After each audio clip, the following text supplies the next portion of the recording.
2, 9 y 10, que dice de la siguiente manera: mas vosotros, Pablo está hablando a la iglesia y dice, más vosotros. Esta palabra hace una contradicción, como si estuviese hablando de otro pueblo diferente. Ahora ustedes, más vosotros, sois presente, linaje escogido, seleccionado, real sacerdocio. La palabra sacerdocio habla de santidad, de haber sido separados con un propósito determinado. Vosotros sois linaje escogido, real sacerdocio, nación santa, pueblo adquirido por Dios con un propósito. ¿Cuál es el propósito de que usted y yo seamos parte de la iglesia de Cristo, del cuerpo de Cristo? ¿Cuál es el propósito? Que el Espíritu Santo habite en cada creyente. Aquí va: para que anunciéis las virtudes de aquel que os llamó de las tinieblas a su luz admirable. Vamos a hablar del pueblo de Dios, pero el pueblo de Dios tiene un propósito en esta tierra, y Pedro está siendo muy específico en nuestra misión y en esta tarea durante nuestra vida terrenal: es anunciar las virtudes, en otras palabras, anunciar lo que Dios ha hecho en nuestra vida y en nuestros corazones. Versículo 10 dice: vosotros en otro tiempo no eras pueblo, pero ahora sois pueblo de Dios. En otro tiempo no habías alcanzado misericordia, pero ahora habéis alcanzado misericordia. Pedro le está hablando a un grupo de creyentes que habían sido receptores de la misericordia de Dios, y esa misericordia de Dios los ha trasladado a la pertenencia del pueblo de Dios. Como introducción, quisiera hablar 4 creaciones que el Señor ha hecho en el transcurrir de la historia hasta este tiempo. Y la primera podemos verlo ahí: Dios crea al hombre. Dios crea a Adán. Y Génesis 1:28 dice que Dios creó a Adán, Dios bendijo a Adán y les dio una orden: fructificaos, multiplicaos y llenad la tierra. Eso es lo que Dios le dijo a Adán. El propósito de Dios al crear a Adán: Él estaba viendo naciones, pueblos. Por eso le da esa ordenanza: creced, multiplicaos, fructificad, llenad la tierra. Pero todos conocemos la historia de Génesis. Todos conocemos que el corazón del hombre se inclinó hacia el mal. Lo hemos estado estudiando anteriormente. El hombre, con la tendencia a tomar sus propias decisiones, habían recibido instrucciones del Señor qué hacer y qué no hacer. Ellos tuvieron la decisión propia de desobedecer a Dios, y esto trajo un caos y destrucción al primer hombre. Pero gracias a Dios, que en su grande misericordia, en su benevolencia, igualmente Dios no eliminó totalmente la existencia de Adán. Y nosotros hemos aprendido Génesis 3:15, es un versículo clave que hemos estado meditando últimamente. Dios da una esperanza al hombre. Y en esa esperanza que Dios da al hombre, viene y crea el segundo hombre, o la segunda creación, a través de Noé. La maldad se había multiplicado. Dios tomó acción igualmente en su justicia. Y dice en la escritura que Dios vio a Noé. Noé, dice la escritura, que halló gracia delante de Dios. En otras palabras, Dios favoreció a Noé. Pero no es que Dios haya favorecido a Noé arbitrariamente, sino que cuando vemos el resultado de la obra de Noé, podemos entender que Noé tenía un corazón inclinado a la voluntad de Dios.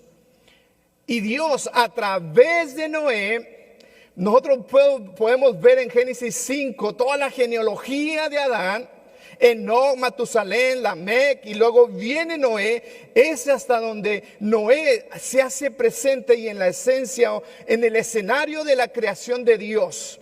Dios vuelve a hablar a Noé y dice Génesis 9:1, y bendijo Dios a Noé y a sus hijos y les dijo: fructificad y multiplicaos y llenad la tierra. Pero otra vez el hombre tiene la tendencia hacia el mal. Y otra vez el hombre vuelve hacia su maldad. Nuevamente el Señor inicia otra nueva creación. Y ahora a través de Abraham. Y dice la Escritura, en Génesis 12:1-2, dice: pero Jehová había hablado o había dicho a Abraham: vete de tu tierra y de tu parentela y de la casa de tu padre a la tierra que yo te mostraré. Y haré de ti una nación grande, te bendeciré y engrandeceré tu nombre y serás bendición. Pero algo interesante, que en las primeras conversaciones de Dios con Abraham, Dios no le da toda la instrucción de cómo iba a bendecir a Abraham, sino los capítulos más adelante, Génesis 17, Génesis 18, es cuando Dios viene y cumple esta promesa hacia Abraham a través de la vida de Isaac, Jacob y las 12 tribus de Israel, formando el pueblo de Israel. Dios crea su primera creación, su primer pueblo, Adán, falla. A través de Noé, esa creación vuelve a fallar delante del Señor.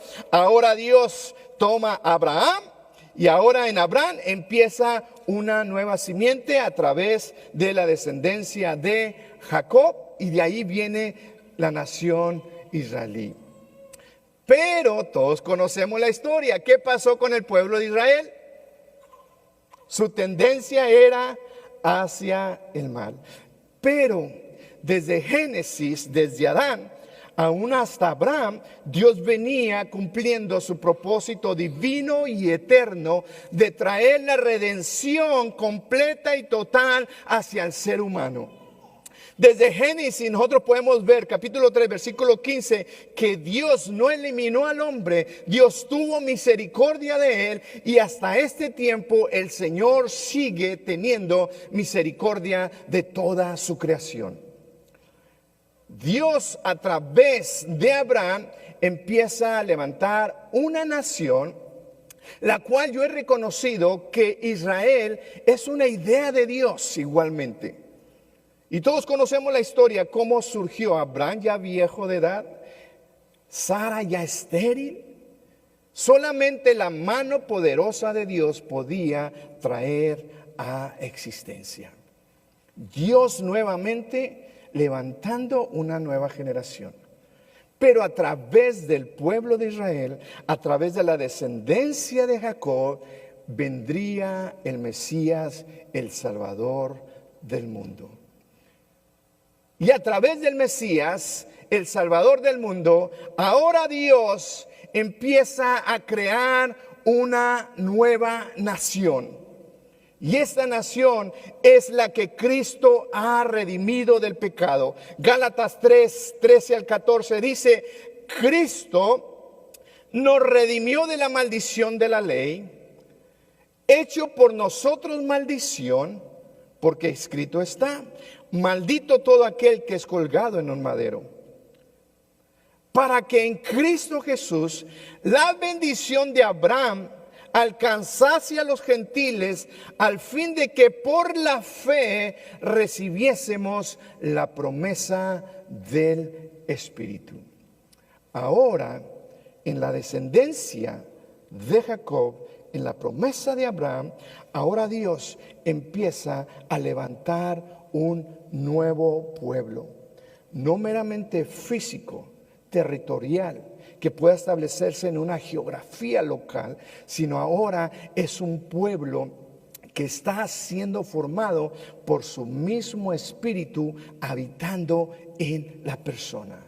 Y esto es la iglesia de Cristo. Por eso la Biblia describe la iglesia de Cristo como el pueblo de Dios. Y como estuvimos analizando el primer versículo, esta iglesia, este pueblo de Dios ha sido llamado como un sacerdocio, una nación santa. Es Dios que nos ha adoptado a la familia de Él a través de la persona de Cristo Jesús.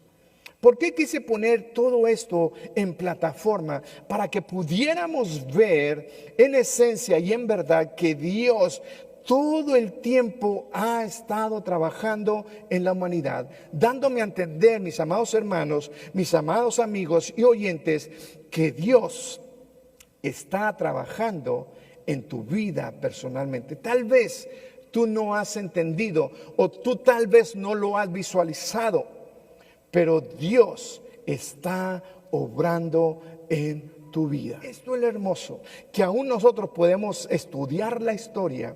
Y aún en la historia nosotros podemos ver la mano poderosa de Dios obrando su perfecta voluntad. Usted y yo, amada familia Foni en español, somos el pueblo de Dios. Hemos sido redimidos, hemos sido comprados, hemos sido lavados por su sangre preciosa y hemos sido liberados. Ha traído una liberación sobre nuestra vida de la condenación del pecado, porque la paga del pecado es muerte, mas la dádiva de Dios, que es en Cristo Jesús, es vida eterna. ¿Qué principios podemos aprender de estos 4 puntos de la descripción del pueblo de Dios? Primero, podemos aprender que Dios es Él la única deidad que trae existencia de la nada. Y no simplemente trae existencia de la nada, sino que también tiene el poder para sostenerla, cuidarla y preservarla. Tú te encuentras el día de hoy. Tal vez tú pienses que tú eres casualidad. O tal vez no has entendido en su totalidad el propósito de tu vida en esta tierra. Déjame decirte que tú existes en esta tierra porque Dios te ha creado y Dios ha plasmado, ha escrito una perfecta voluntad para que tú vivas en esta tierra. Dios tiene un propósito eterno sobre tu vida. Él no simplemente te ha creado. Él mismo te ha sostenido y te sigue sosteniendo hasta este momento. Él cuida de ti. Él ha tenido cuidado de ti y Él te ha preservado y te preservará hasta el final. Si tú has conocido del amor de Cristo, has recibido a Cristo como el Salvador de tu vida, Él te está preservando en esta vida hasta el final de tus días que partas de esta tierra. Él te preservará para que cuando tú llegues a la eternidad, tú puedas entrar y gozar de la bendición de Dios. Pero tal vez tú te encuentras el día de hoy y no has tenido un encuentro con el Señor Jesucristo. El Señor Jesucristo ha tenido misericordia de ti, que te ha preservado hasta que llegue el momento de que tú puedas tener un encuentro con Jesucristo. Dios te ha amado y ha mostrado ese amor en la persona de Cristo Jesús. Que aprendemos igualmente que todos estos pueblos experimentaron una redención temporal, fueron librados temporalmente y hasta ahora esta promesa de redención continúa, está presente, está vigente para todo hombre.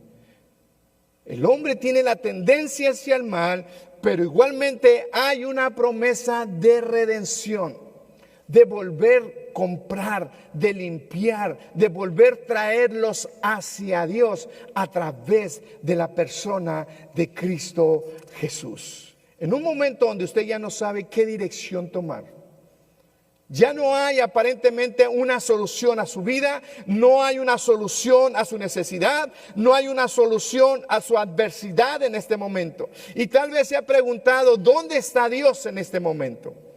Mira hacia atrás, mira a sus enemigos, mira hacia enfrente y mira las imposibilidades. Igual que el pueblo de Dios en el Antiguo Testamento, la iglesia y el creyente seguimos enfrentando pruebas. Pero nosotros conocemos el final de la historia.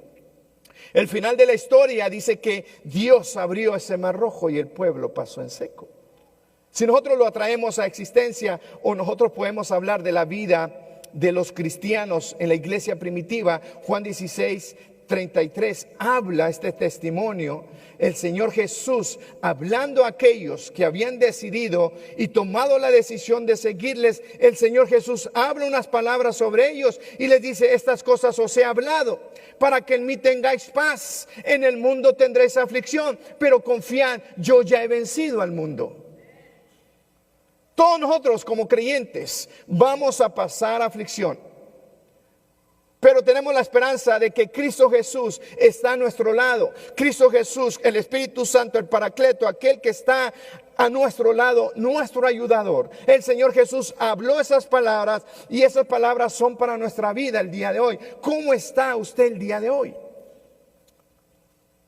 ¿Hay paz en su corazón? ¿Hay ausencia de paz en su corazón? ¿Está sufriendo alguna aflicción? Las palabras del Señor Jesús pueden traer consuelo y esperanza a aquellos que puedan creer en Él. Mira, 2 Corintios 10:4 y 6 dice: porque las armas de nuestra milicia no son carnales, sino poderosas en Dios para destrucción de fortalezas, derribando todo argumento y toda altivez que se levante en contra del conocimiento de Dios, y llevando cautivo todo pensamiento a la obediencia a Cristo. ¿Cuál debe ser la actitud del creyente en medio de la adversidad? La misma Escritura dice: porque no tenemos lucha contra carne ni sangre, sino contra principados, contra potestades de maldad, que vienen, controlan al ser humano y dañan aún la misma naturaleza. Pero el problema no es el mismo ser humano, el problema es esos espíritus que están operando en los pueblos, en las naciones y en los individuos. Y por eso Pablo, hablándole a la iglesia de Corintio, él les dice: nuestra guerra es en el ámbito espiritual, por lo tanto nuestras armas no son carnales. Nuestras armas no es el odio, el resentimiento, la falta del perdón. Nuestras armas es el gozo, la paz, la paciencia, el fruto del Espíritu Santo sobre nuestras vidas. Por eso Pablo le dice: nuestras armas no son de esta milicia. No podemos pelear nuestras batallas en nuestra carne. No podemos pelear nuestras batallas como familia espiritual en nuestra carne, sino dice que son poderosas. Lo que usted tiene a su favor como defensa es poderosas en Dios para destrucción de fortalezas. ¿Qué fortalezas? Las fortalezas espirituales. En usted el Espíritu Santo habita para traer igualmente esa fortaleza en su vida y usted ser igualmente un victorioso en sus debilidades. Y dice no solamente eso, que es poderoso, sino que habla y dice derribando, en otras palabras, destruyendo todo argumento y toda altivez que se levante en contra del conocimiento de Dios. Y no simplemente derribando, sino también trayendo cautivo todo pensamiento a la obediencia a Cristo. Si Satanás y si la adversidad que nosotros estamos atravesando conquista nuestra mente, todo lo demás es territorio de él. Por eso Pablo le dice a la iglesia de Corintio: traigan todo pensamiento cautivo a la obediencia a Cristo. Hay un pensamiento de imposibilidad, hay un pensamiento que te está agobiando del mañana, del futuro. ¿Qué te está agobiando? ¿Qué te quita el sueño a medianoche? El pueblo de Israel experimentó ese poder de Dios. Ahora que nosotros estamos en Cristo y que somos la iglesia de Cristo, igualmente nosotros podemos experimentar ese poder de Dios, ya sea en nuestro ámbito físico o en nuestra vida espiritual. ¿Sí? Me gusta mucho esta lectura. Dice: y cuando Herodes iba a sacar, estaba hablando de Pedro, pero antes de eso, los versículos anteriores, Herodes había matado a Jacobo, hermano de Juan. Y eso le había agradado al pueblo. Y como le había agradado al pueblo, él decidió encerrar y hacer lo mismo con Pedro. Y cuando Herodes le iba a sacar de esa cárcel, aquella misma noche estaba Pedro durmiendo entre dos soldados, sujeto con dos cadenas, y los guardas delante de la puerta custodiaban la cárcel. Y aquí que se le presentó un ángel del Señor y una luz resplandeció en la cárcel, y tocando a Pedro en el costado le despertó diciendo: levántate pronto. Y las cadenas se cayeron de las manos. Le dijo el ángel: cíñete, átate las sandalias. Y lo hizo así. Y le dijo: envuélvete en tu manto y sígueme. Y saliendo le seguía, pero no sabía que era verdad lo que hacía el ángel, sino que pensaba que estaba viendo una visión. Habiendo pasado la primera, la segunda guardia, llegaron a la puerta de hierro que daba a la ciudad, la cual se les abrió por sí misma. Y salidos pasaron una calle, y luego el ángel se apartó de él. Algo que podemos ver, algo contradictorio. ¿Por qué Dios no hizo lo mismo con Jacobo, hermano de Juan?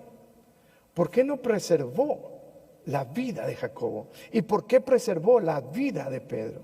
Esto nos enseña, amados hermanos, que Dios es soberano sobre cada una de las vidas. Y a Dios le plació que era el tiempo que Jacobo terminase su misión.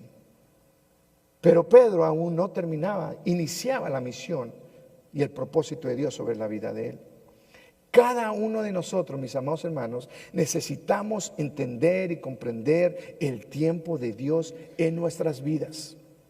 Hoy que es el tiempo de nosotros activarnos, hoy que es el tiempo de nosotros poder desarrollarnos en nuestra vida espiritual, este es el momento que tenemos que hacerlo. Usted como hijo de Dios, como pueblo de Dios, es tiempo que estemos realizando la obra que el Señor nos ha mandado a hacer. ¿Y cuál es la obra que Dios ha mandado a realizar al pueblo de Dios? Anunciar las virtudes de aquel que nos llamó de las tinieblas a su luz admirable. No debe de haber ningún creyente que no pueda compartir del amor de Cristo. Somos parte del cuerpo de Cristo, somos el templo de Dios, ahora somos el pueblo de Dios. Yo quiero el día de hoy que usted reconozca su tiempo. Y también que analice y se pregunte, haga una evaluación sobre su vida. ¿Qué estoy haciendo con mi tiempo? Si podemos ver que Dios puede obrar en el ámbito físico, Dios puede traer libertad en el ámbito físico. Si a Dios le place sanar, Dios puede sanar la enfermedad. Dios es soberano sobre todas las cosas. Simplemente nosotros nos sometemos a la voluntad perfecta de Dios. Si Dios quiere continuar haciendo milagros como lo hizo en la iglesia primitiva, Él es Dios y Él lo puede hacer. Y creo que lo puede hacer. Tal vez no sea una cadenas físicas que nos atan, pero son cadenas en nuestra mente y en nuestro corazón que nos tienen prisioneros. Creemos que Dios puede hacerlo. Gálatas 3, 13 y 14 habla de la libertad del pecado, que ya Cristo Jesús nos ha libertado del pecado, de la ley del pecado. Romanos 3, 24 dice: siendo justificados gratuitamente por su gracia, mediante la redención en Cristo Jesús. No solamente el Señor Jesús puede traer libertad espiritual en relación a Dios el Padre y poder tener una comunión directa con Él, sino que igualmente Él puede traer libertad en nuestro corazón. Si hay resentimientos, si hay odio, si hay amargura, si hay tristeza, Dios puede venir y quebrar esas cadenas y hacerte libre nuevamente. El pueblo de Dios no simplemente experimentó luchas, también experimentó el poder de Dios. Y por último, el pueblo experimentó la provisión de Dios. En Éxodo 16 nosotros podemos ver acerca del maná, acerca de la carne que caía del cielo. Nosotros podemos ver en la historia del pueblo de Israel, en el desierto. Nuestra mente no puede entenderlo, pero ¿cómo va a salir agua de la roca? Pero dice la Escritura que el pueblo bebió del agua de la roca. La provisión de Dios siempre estuvo presente. En medio del desierto, Dios siempre está presente. Y déjeme decirle que no es el lugar en el cual nosotros nos encontramos, sino es la persona que habita en nosotros. Usted y yo podemos estar en el desierto y aún el desierto puede florecer. No es la tierra, sino somos nosotros en medio del desierto, a través de Dios viviendo nuestra vida, a través de su Espíritu Santo. Dios estuvo presente en medio del desierto porque ahí estaba su pueblo. Así que esto nos da seguridad a nosotros que en cualquier adversidad Dios está presente y está dispuesto a traer provisión a nuestra vida. Génesis 22:8, cuando dice Abraham, Dios proveerá el cordero para el holocausto. Para Abraham fue una adversidad, para Abraham fue un temor, para Abraham fue un desafío. Estaba enfrentando a sus enemigos en ese momento, interiores y personales, pero él declaró y habló y dijo, no te preocupes, Dios suplirá el cordero. La iglesia igualmente, nosotros como creyentes, cada día disfrutaremos, experimentaremos la provisión de la justicia de Dios a nuestro favor. Ya Dios ha provisto un cordero y ese cordero es Jesucristo. Y en la persona de Jesucristo, Él está levantando esta nueva nación, este nuevo pueblo para Él mismo. Ahora Dios ha provisto todo lo necesario para que el hombre pueda acercarse hacia Él y es Cristo mismo. Romanos 3:21-24 dice, pero ahora, tal como se le prometió tiempos atrás en los escritos de Moisés y de los profetas, Dios nos ha mostrado cómo podemos ser justos ante Él sin cumplir con las exigencias de la ley. Porque en el tiempo antiguo creían que ellos podían alcanzar su salvación cumpliendo con la ley. Y el Señor Jesús vino y les mostró que no era posible. Solamente Jesús vino y cumplió totalmente la ley. Y ahora Pablo le dice a la iglesia de Romanos, esa promesa ahora se cumple en ustedes. Dios nos hace justos ante sus ojos cuando ponemos nuestra fe en Jesucristo. Y eso en verdad para todo el que cree. Toda aquella persona que pone su fe en Cristo Jesús, Dios lo mira justo y Dios lo introduce a su pueblo. Pues todos hemos pecado, dice Pablo. Nadie puede alcanzar la meta gloriosa establecida por Dios. Quedamos cortos. Sin embargo, con una bondad que no merecemos, una gracia que ha sido derramada sobre nuestras vidas, Dios nos declara justos por medio de Cristo Jesús. Es Cristo Jesús quien nos liberó del castigo eterno de nuestros pecados. ¿Por qué somos el pueblo de Dios? Porque hemos depositado nuestra fe y nuestra confianza en Cristo Jesús. ¿Por qué somos pueblo de Dios? Porque en Cristo Jesús, Dios el Padre nos mira justos, nos mira santos, no por nuestras acciones o por quienes somos, sino por la persona de Cristo Jesús, viviendo en nosotros a través de su Espíritu Santo. Por eso somos el pueblo de Dios, porque su gracia ha sido derramada sobre nosotros. Por eso somos, amada iglesia Foni en español, por eso nosotros podemos decir, yo soy parte del pueblo de Dios, porque he depositado mi fe y mi confianza en Cristo Jesús. Y esta fe y esta confianza en Cristo Jesús me ha limpiado, me ha purificado, y ahora Dios el Padre me mira justamente.